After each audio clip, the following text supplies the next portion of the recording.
Right, so it's time now for the Real Joy News Interactive, and Aisha is going to be taking us through it. Good evening to you once again, Aisha. Good evening, Israel. It's time indeed. Let's get interactive on the most interactive show. You can get all of that on your smartphones, tablets, iPads, and all the social media gadgets. Now find us on facebook.com/joynewsontv, on twitter.com/joynewsontv, and on WhatsApp. The number is 0560-800,000, and the rule is that you send your name and location when sending that message. Please don't call. So the governing National Democratic Congress has entreated its members to take the party's 2016 campaign seriously. According to the Deputy National Organizer of the NDC, Joshua Hamidu Akamba, the party has resolved to assign government positions to members based on their role in the party's second-term bid campaign. He said the party is going to look at those who are working very hard, and after that, they will be rewarded. So the question we asked, what do you make of his statement? I think that it is too selective. Why am I saying that? There are some people who can be seen maybe when you are doing your campaign to be elected, but there are also some people maybe you don't see them, but they are still active. They are doing something. That too, we have to remind them. We have to remind them, because if the selection is too selective, those people too can leave the party, and this situation can weaken. The party can become weak because of that situation. Yeah, for me, I think it's a fair thing for only the member of the party to be nominated as one of the workers. Why? Because they are there, they know what is going on in the party, and they know how to put the things in order. Okay, for me, my suggestion is that for them to sit with them and choose the best ones. It's not a good this thing, because you can't start lying other people. We are in a multi-party system, and you can't say those people in your party will get employment when it comes to power. And it's not a good system. They will get incompetent people, because as for me, like the way they said, the people in the party who work hard for the party to come into power, they'll get them. I work hard. Well, a lot more of the messages are coming on our social media platforms. Israel, let's see what's on Facebook. All right, so we have, we'll start with the criticism of the story that's criticizing them. And that story is from a political science lecturer at the University of Ghana, Dr. Evans Agri. He says the move would deepen the politics of exclusion in the country.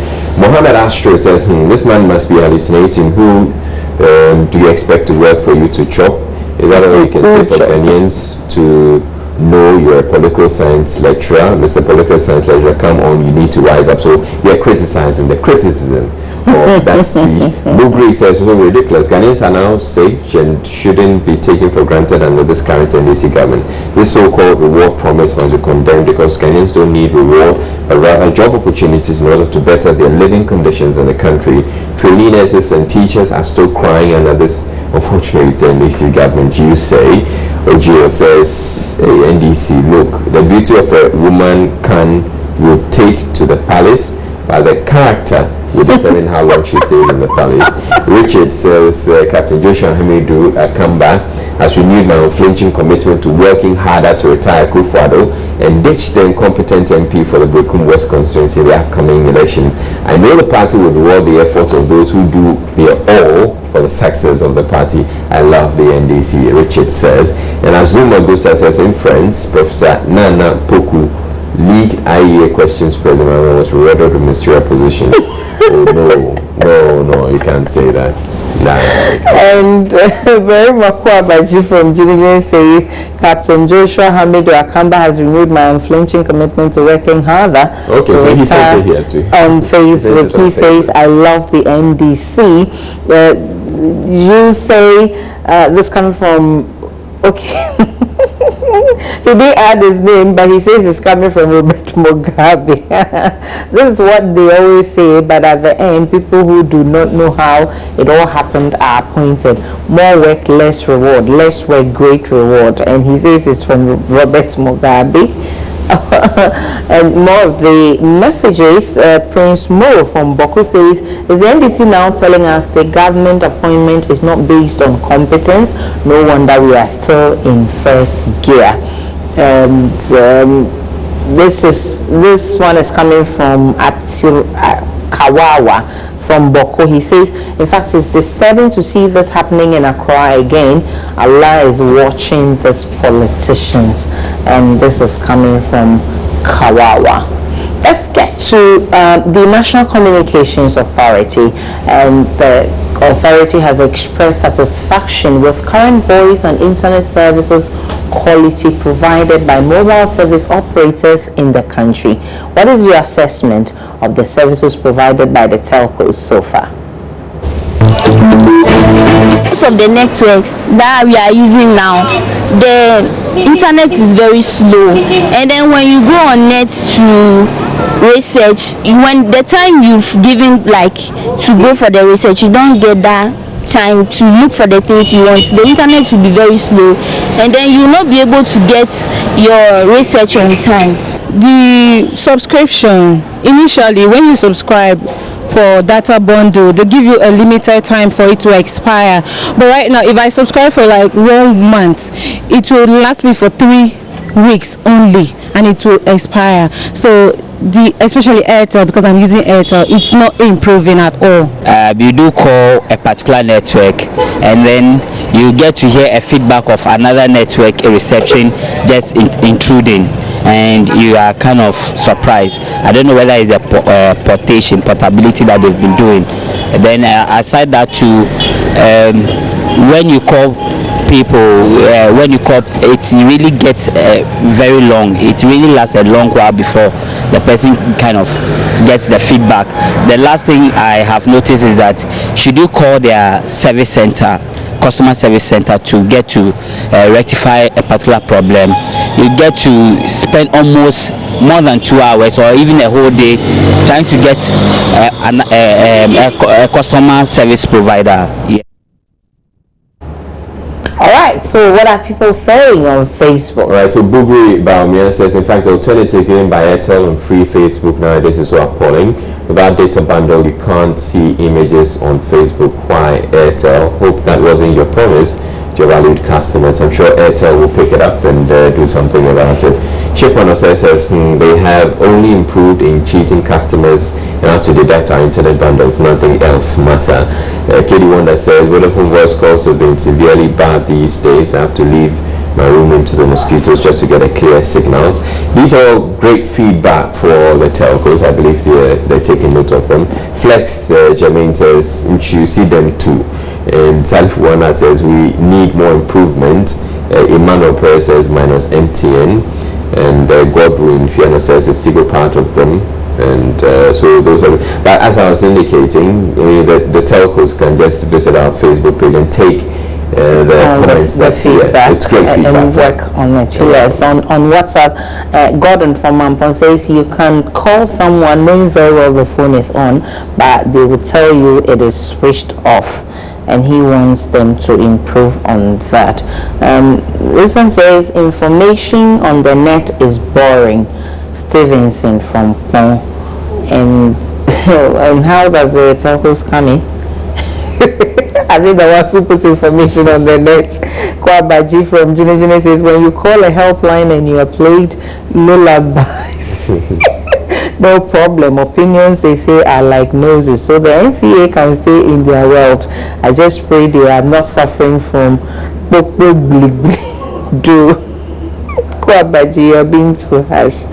And the final one is coming from Martin at Akantin. It says it's like the various networks have beefs amongst themselves. So when you call on another network, wahala. Wow.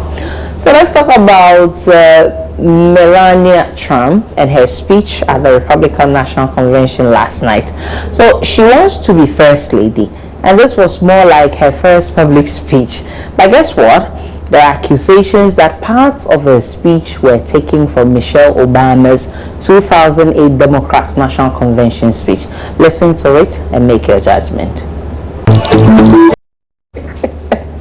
Well, I'm not the one who said it. Well, Melania herself has responded. And Melania, so let's check the response from Melania.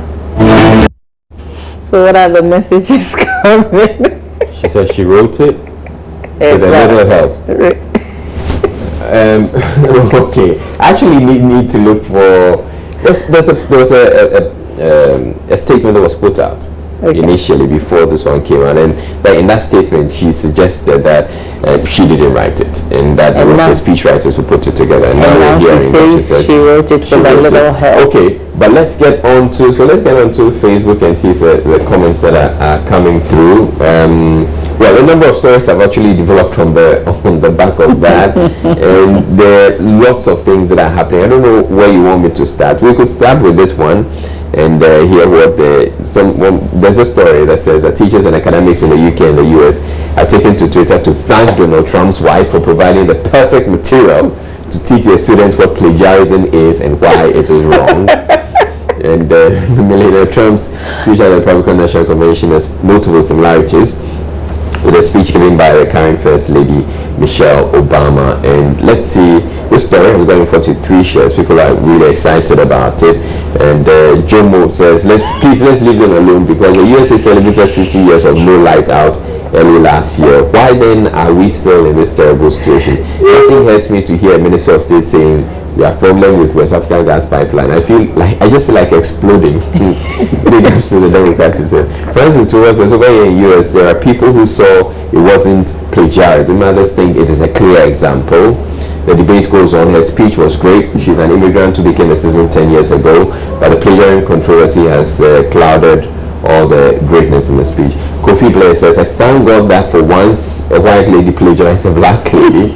She has to be arrested or pay some penalty without reference to Michelle Obama. That says, I don't get this. What's wrong with someone saying that the exact words another person said years ago? It could be a coincidence. I really can't think far on this matter. And then Zainab responds and says, that someone and her husband have been verbally terrorizing so many, and their campaign is built off saying that we Africans are not good to this country, but it is good enough to steal the speech from someone of the very race you hate. I'm not sure they hate the black race. They have said some things that are not so complimentary, but I'm not sure they hate the black race. Maybe hate is a bit so harsh. Yeah. On WhatsApp, Gordon from Mampon says this is direct cut and paste, so she should accept the facts and come out with something of her own.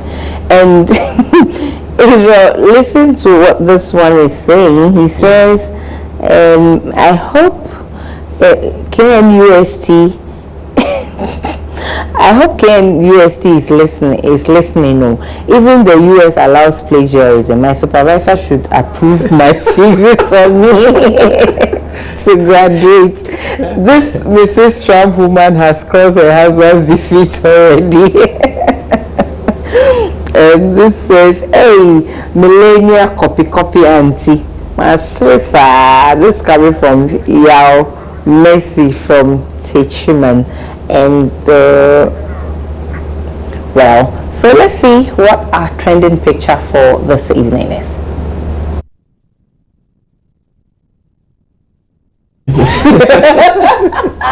So, copy. Yeah, these are one of the names that have come up since this whole thing controversy started. So essentially, it's showing Michelle Obama sitting in class and Melania sitting behind her in a class. Probably they're writing an exam, so it's suggesting they're writing an exam, and she's stretching her neck to see what she's writing, essentially to copy. But Michelle's shoulders are high. It will be difficult for her to see what Michelle is writing. Well, but she can try. We'll take a break. We'll be back with Twitter trends.